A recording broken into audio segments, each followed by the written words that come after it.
On this Independence Day, we begin on the presidential battlefield of Iowa. Several candidates are there fighting to gain or hold their ground in the leadoff caucus state. The Hillary and Bill Clinton roadshow continues to be a top draw in the Hawkeye state this holiday week. But other contenders are eagerly vying for a piece of Iowa's action. Our senior political correspondent, Candy Crowley, is in Waterloo, Iowa.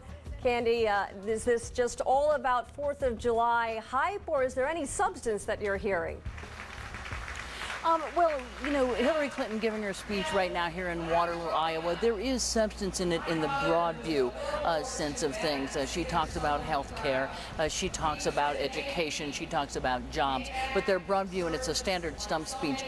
Today is a lot about the pictures. You saw those pictures in the parade from Clear Lake up in east of here. So this is largely a day for picnics, for small visits to ice cream parlors, that sort of thing, and the candidates are taking full advantage of those photo opportunities. And Candy, as you know, Bill Clinton really raised some eyebrows from comments that he made, radio remarks about President Bush's commutation of Louis Scooter Libby. I want you to take a listen to this. You got to understand, I think that this is consistent with their philosophy. They believe that they should be able to do what they want to do, and that the law is a minor obstacle. I think that's what I think. I think that, you know, it was wrong to out that CIA agent and wrong to try to cover it up, and wrong that no one was ever fired from the White House for doing it. So, Candy, very interesting. How is this playing out in the campaign for Hillary? Well, what is interesting is he has largely played the real substance-free role here in the past 3 days. His job is to introduce her and get off the stage. Couldn't resist, obviously, in this interview and got into the fray, but saying basically what Hillary Clinton has been saying about the commutation of the sentence for the jail sentence for Scooter Libby, saying, look, this is about cronyism. It is playing very well among Democrats, as you might guess, Suzanne, because these are people who already believe that the Bush administration has been corrupt, hasn't taken any responsibility for everything, so the commutation of the sentence is playing very well out here on the campaign trail. So it doesn't seem to be hurting Hillary Clinton, but obviously he's been playing a backseat. How's he doing in that role? So far, so good. I mean, he literally, we noticed the other day, and I'll just turn around here and look, is he literally gets off the stage when it's time for her to talk.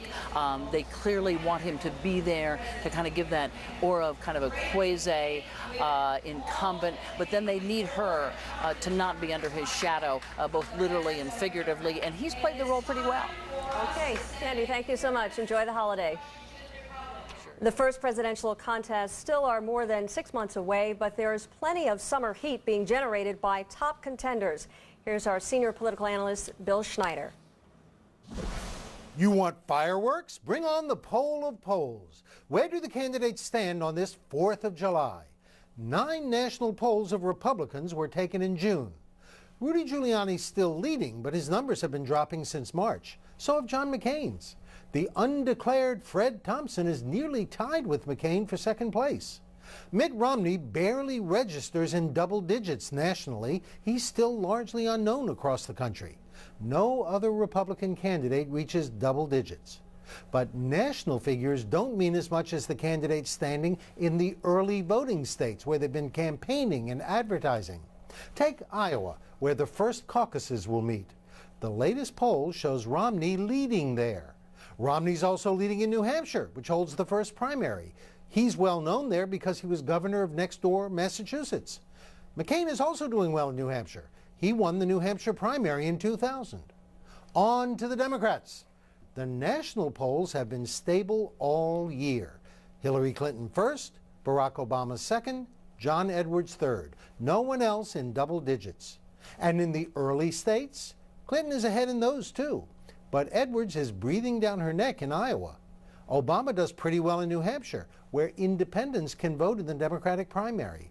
Bottom line, Hillary Clinton's maintaining her lead on the Democratic side, but she's got to worry about Edwards in Iowa and Obama in New Hampshire. On the Republican side, Giuliani's national lead is slipping. Romney looks like the guy to watch in the key early states. Suzanne? Thanks, Bill. Bill Schneider and Candy Crowley, both part of the best political team on television. And remember, for the latest political news anytime, check out the political ticker at cnn.com/ticker. Jack Cafferty is off today. Coming up, two congressmen and presidential candidates who are polar opposites on the Iraq War. Democrat Dennis Kucinich and Republican Duncan Hunter will join us next. Plus, no holiday from the war for President Bush. He's pleading for patience in Iraq, perhaps more than even some fellow Republicans are willing to give. And Tiger Woods hits the links in the nation's capital to salute military families with help from the president's dad. You're in the Situation Room.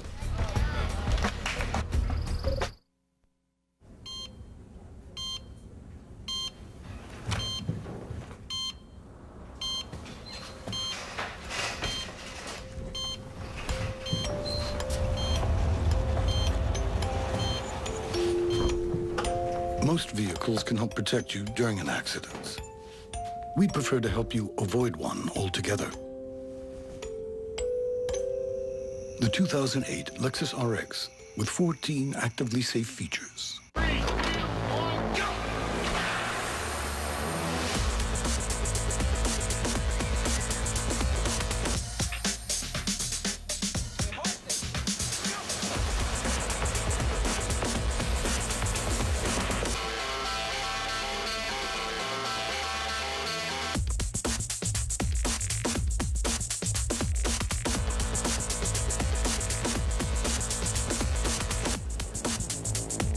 People are smart.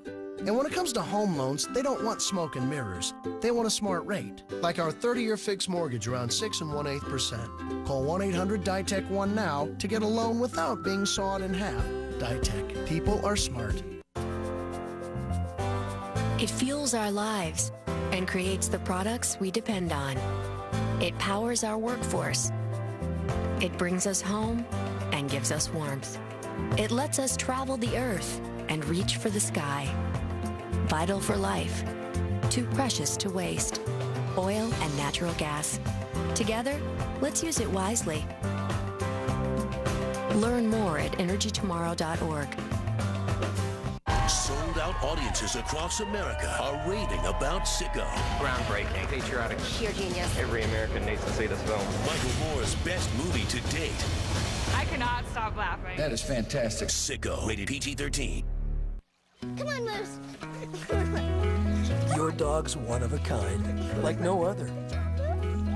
And now you have the power to add up to 2 healthy years to his life.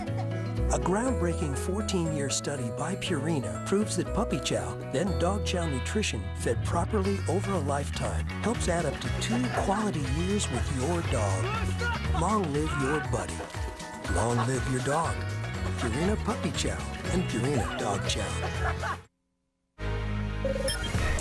14 people were killed today in bombing targeting security forces in Iraq, and 2 U.S. soldiers were killed in separate incidents, one when a helicopter went down in northern Iraq. Joining us now, 2 presidential candidates with very different views on the war and what should happen next. Congressman Dennis Kucinich, Democrat of Ohio, and Congressman Duncan Hunter, Republican of California. Thank you, both of you, for taking the holiday time to join us in the Situation Room. I want to start off, Dennis Kucinich, if I can. There's evidence now that behind the UK terror plot, there are those who are doctors, these alleged terrorists who were trained by al-Qaeda in Iraq. You make the case that U.S. forces have to pull out now. How can you do that when you've got al-Qaeda training terrorists inside of Iraq? Remember the lie that was told right from the beginning that al-Qaeda had something to do with Iraq, and they blamed 9/11 on Iraq. This whole war is based on lies. We need to get out of Iraq. We need to bring our troops home. In the 2 parades I was at today in the Cleveland area, people were calling out from the crowd saying, bring those troops home. And that's what we have to do, and I have a plan to do that. We need to spend the money we have right now to bring the troops home, bring the equipment home, get the international community, put it together with a peacekeeping force that moves in as our troops leave. We have to get out of there. The people want that to happen, and it's time the Democrats stood up, kept their promise they made in the last election, and bring those men and women home. Congressman Hunter, does that sound like a solution here to actually take on al-Qaeda in Iraq? Does that sound like something that would work if you pull out the U.S. troops. What do you think of what Dennis Kucinich's solution calls for? Well, I think this reflects the real problem with the Democrat thinking, and that the idea is, and it's been stated over and over again, that somehow they're going to, quote, stop the war. It's clear, and it's been manifested by what's happened in Britain. They don't have the ability to stop the war. The only thing they have the ability to do, if they can cut off funding for our troops in Iraq, is to leave the battlefield. And I think what happened in Britain very clearly shows that we are in a long battle against the forces of terrorism, that battle takes place in other places around the world, like Great Britain, but that Iraq is a center of that battle, and it's important that we win. But Congressman Hunter, you've been supportive of the president's policy on this, but all along the president has said the one thing we don't want to do is have al-Qaeda training terrorists, using that as a home base, and then having those terrorists follow us home or to Europe. But it seems as if that is exactly what has happened here. Well, actually, I think the reason that we haven't been hit yet in this country, and it's, you know, incidentally, to all of our uniformed troops watching, I think Dennis and I both send our very best. This is the 4th of July. Thanks to everybody who's watching around the world who wears a uniform in the United States. But, you know, one reason that we haven't been hit in the United States, and one reason that other countries who are allies haven't taken heavier strikes than they have, is because this aggressive forward-leaning strategy against terrorists, where we go after them and we hit al-Qaeda, and we've killed, incidentally, a lot of al-Qaeda leaders. We've taken a lot of them out of the battlefield. It's tough to plan a strike on the United States or an ally when some of your planners don't show up because they've been killed by American Special Forces troops. Congressman, so our aggressive role against al-Qaeda is one reason that we haven't been hit in the United States. Congressman Kucinich, here's what I'm concerned about. I'm concerned that America is actually less safe. You know, there's been about 1 million innocent Iraqi civilians killed as a result of this war. I mean, we're going to have to be dealing with the after effects of this war that was based on lies for years to come. And what I'm saying is it's time that we took a stand for peace, which connects us to security and prosperity, as opposed to war, which connects us to fear and poverty. And it's time for us to get out of Iraq. The American people want us to get out of Iraq. We need to stabilize Iraq with an international security and peacekeeping force that comes in as our troops leave. That's the direction we have to take, and that's the only way we're going to have a chance at security in the future. Well, what do you think of that, Congressman Hunter? Well, let me tell you, and Dennis, I was at a couple of parades myself. You were in Cleveland. I was in New Hampshire today. I didn't have a single person yell out, well, we've got to get out of Iraq. I think this. When we were hit on 9/11, that followed the last 2 American military actions that were undertaken by our forces were actually taken to save Muslim nations. One of them was Kuwait. So the idea that somehow we are going to abandon the battlefield to al-Qaeda and they are going to initiate a new era of peace, I think that's totally naive. I think they came after the United States when every Muslim leader in every Muslim country in the world had a reason to appreciate America and to thank us for saving a Muslim nation, namely Kuwait, and also Bosnia. And so we undertook efforts for peace, and we were not rewarded for those efforts for peace. Let me just say to my good friend Duncan Hunter that Iraq had nothing to do with 9/11, and al-Qaeda did not have the kind of presence in Iraq that it does right now as a result of the occupation. The occupation is fueling the insurgency. We have to end the occupation, close the bases, bring the troops home, and when we do that with an international security and peacekeeping force, which we can get when we say we're leaving, we can begin to stabilize Iraq. What we can't do is stay there. We can't stay there. We can't grab their oil on behalf of U.S. oil companies.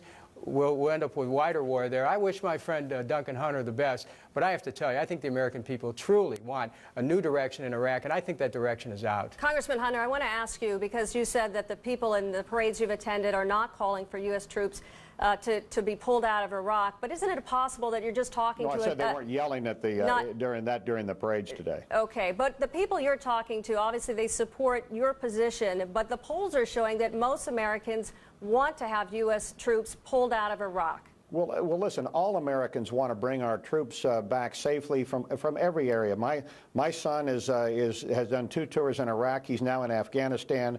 We all want to have our troops come home the right way, but the right way in Iraq is to stand up the 129 Iraqi battalions that comprise the Iraqi military, stand them up, rotate them into the battlefield, rotate out our heavy combat forces after the Iraqi troops are battle-hardened. That's the right way to leave the battlefield so that we shift that security responsibility to the Iraqis. It's not simply to stand up and stampede for the border on the basis that when we leave, the al-Qaeda are going to start treating us in a kinder, gentler way. I think that's naive thinking. I think we're in for a long war around the world against al-Qaeda. And the question back to Dennis has got to be this. If we are the founders of al-Qaeda, according to Dennis's theory, then why did they strike us on 9/11? We hadn't done anything to Muslim nations. In fact, we'd saved 2 Muslim nations when they hit us on 9/11, and al-Qaeda still struck us. So the idea that we created al-Qaeda, I think, is not going to go anywhere, Dennis. You know, may I say to my friend Duncan that, you know, I voted for this nation to respond to 9/11, but I did not license this kind of phony war on terror that would take us everywhere. We need to get out of Iraq, and we need to end the kind of thinking, Duncan, that took us into Iraq in the first place. We need to start thinking of peace as connecting ourselves to our security capacity, and when we do that, then we have a chance to truly be secure. Congressman Kucinich, what do you mean by phony war? Oh, come on. I mean, this idea of war on terror, this administration has used fear as a weapon. It has tried to expand a war, a global war, if it could, and to enable it to gain more political power, when the truth of the matter is that Iraq had nothing to do with 9/11 in the first place, had nothing to do with al-Qaeda's role in 9/11, did not have weapons of mass destruction. This thing with the commutation of the sentence of Vice President Cheney's assistant connected right to the lies that took us into Iraq. It's time for us to take a new direction, one that connects us to truth and justice, and that's what the 4th of July is all about, land of the free, home of the brave. And Congressman Hunter, however, calls that position naive. What do you say to him? Well, let's look at it now. We have some time to compare things. Who's right about this?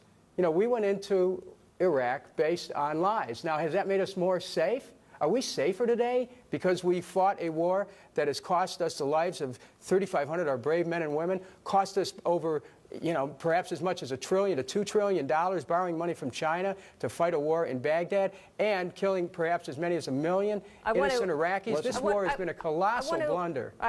Congressman Hunter, if you can jump in here. Yeah, let me just paint the picture of Iraq that occurred and that existed before we went in. I see the picture. Now, Dennis sees apparently a kind and gentle regime.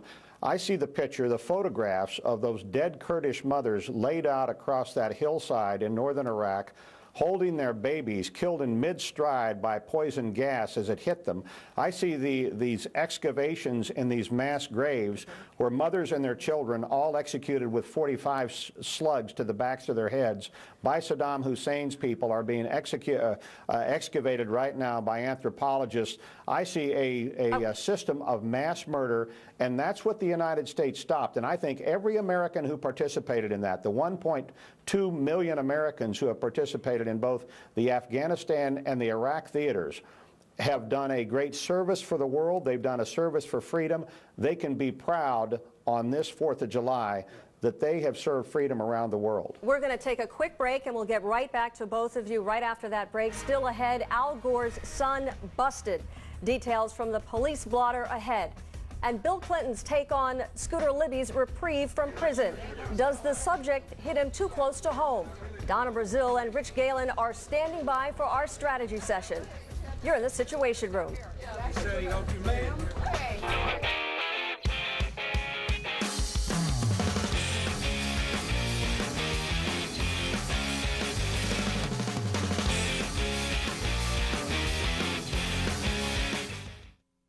People will do just about anything to keep from having to eat to get their fiber. That's why we've worked hard to develop things to help them. The famous fiber patch, that was mine. Fiber Pops, the near award winner. Fiber optics. Fiber.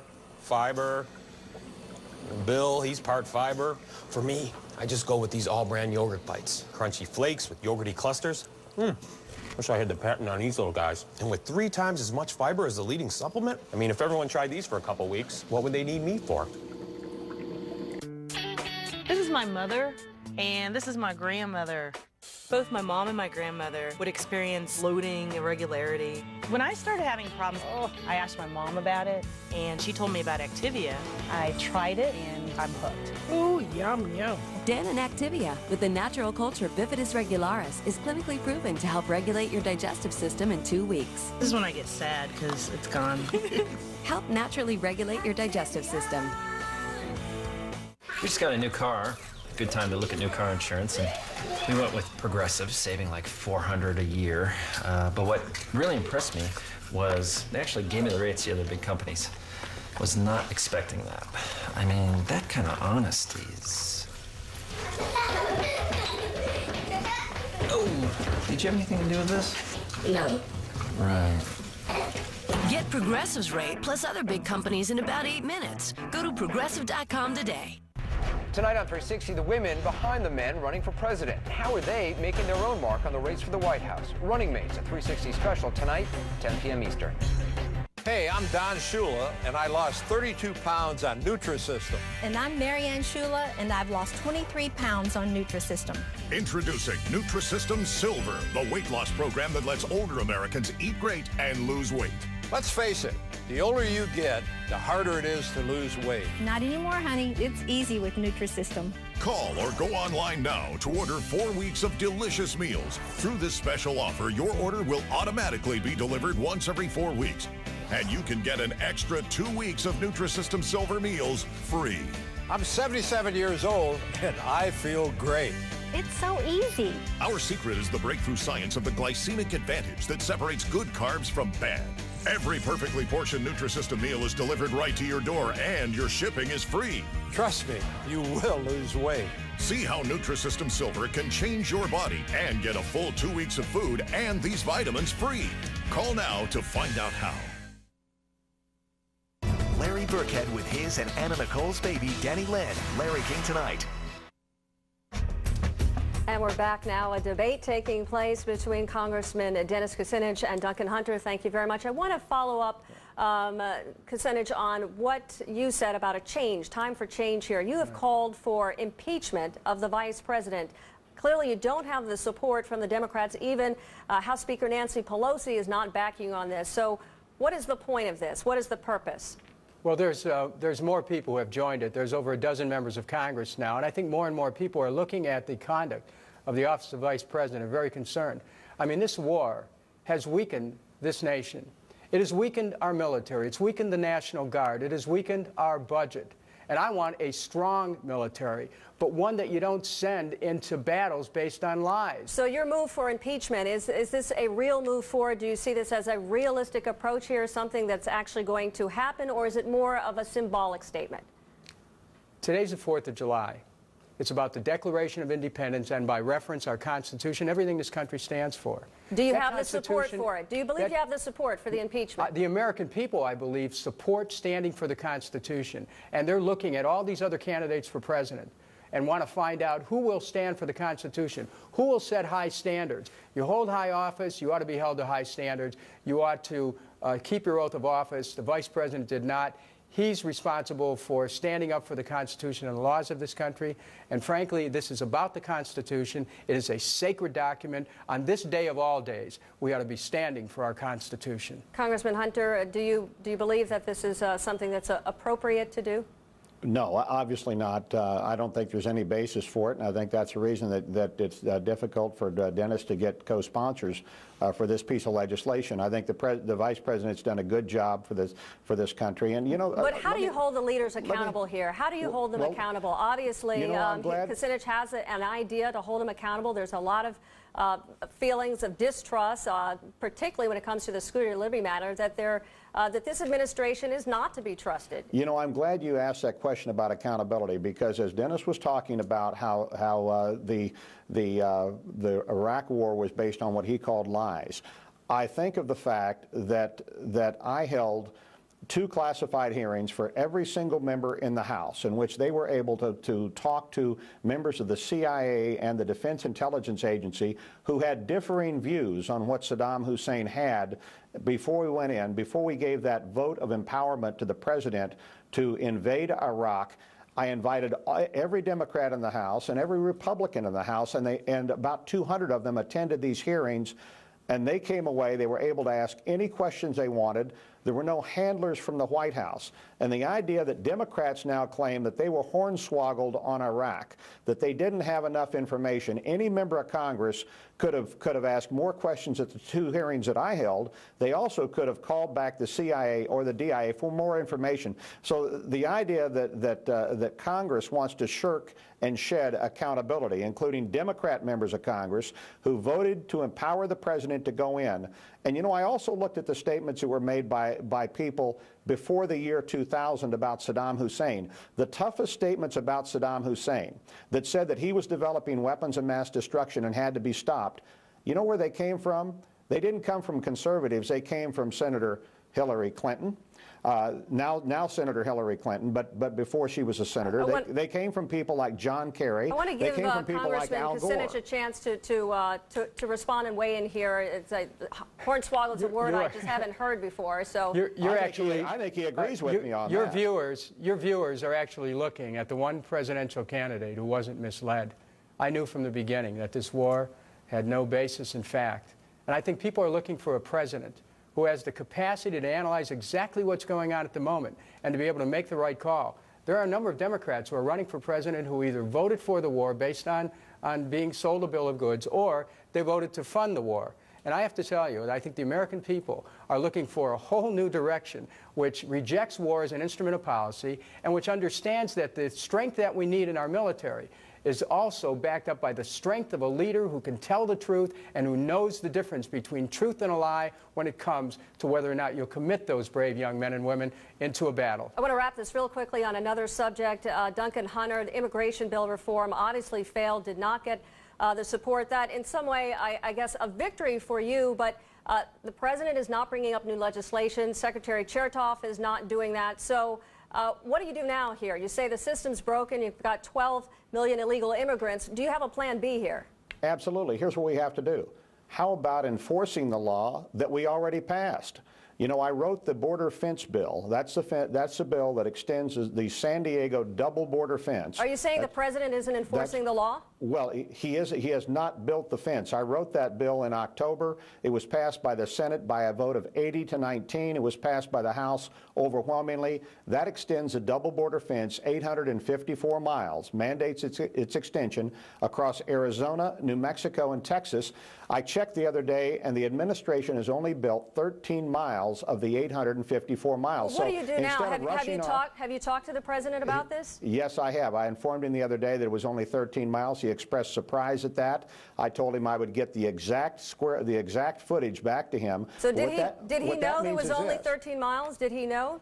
It's only 13 miles. No, he thought it was more than that. And who knows? I'm sure that the Department of Homeland Security has been telling him that things are great in terms of construction of that fence. Well, what did the president think it was? What did the president think the mileage was? Well, he didn't have a number. He just expressed surprise that little, only 13 miles, had been accomplished at that point. So instead of racing off to develop new legislation, let's enforce existing law that we did pass, that the president did sign October 26th, and that includes 854 miles of border fence across Arizona, New Mexico, and Texas. And you know something? In 2005, we captured 155,000 people coming across that border from Mexico who were not citizens of Mexico. They came from 1,100 of them came from communist China, a few from North Korea and Iran. Excuse me, but did the president? That is a major exposure to our country. Did the president give you any reassurances that that fence would be built, that the security would change in any way? No, we had a short discussion on that subject, and I gave him that figure, and I told him that I would make sure that we got the precise figure back to the White House as to how much has been done. It's only 13 miles out of 854 miles. We need to build the border fence, enforce existing law. We're going to see a lot of our problems with respect to border enforcement and illegal immigration go away. Congressman Kucinich, in light of the fact that he hasn't gotten any assurances from the president that security is going to change, what do you think of the fact that the immigration bill has been killed? Well, the existing law that we need to enforce are laws that relate to wage and hours, safe workplace. Let's face it, these corporations north of the border have profited from a disgraceful system of slave labor. They wanted those workers there because the workers were easily controlled workforce. They could be paid next to nothing. Well, why did all this happen? Go back to the mid-'90s. Let's go forward. Let's go forward. What would be the solution? What would be the solution? Suzanne, the solution is to cancel NAFTA. Follow this now. The reason why you had a flood across the border, and everyone knows this, is that when NAFTA passed, the peso dropped, people flooded across the border seeking jobs because they were told their wages are going to go up in Mexico. They went down. We need to cancel NAFTA, renegotiate a trade agreement with Mexico where workers' rights, human rights, and environmental quality principles are an essential part of the trade. Then people aren't going to be so motivated to flee north across the border. You have to have a sane immigration policy which controls the flow across the border, no question about that. But what we've had is a system of slave labor that was intensified because of NAFTA. Enforce wage and hour, enforce workplace safety, and lets this country reconnect with its greatness. And our greatness has always been that we understand our diversity, our first motto, out of many we are one. Let's reconnect with that oneness, but also enforce immigration laws so we have some control at the border, cancel NAFTA. I'd like to thank both of you. This is a first for the Situation Room, a Democrat, Republican candidates, head-to-head, toe-to-toe. Thank you so much. Thank you. Have a good holiday. Thank you. Happy 4th, Duncan. Thank you. Happy 4th, Dennis.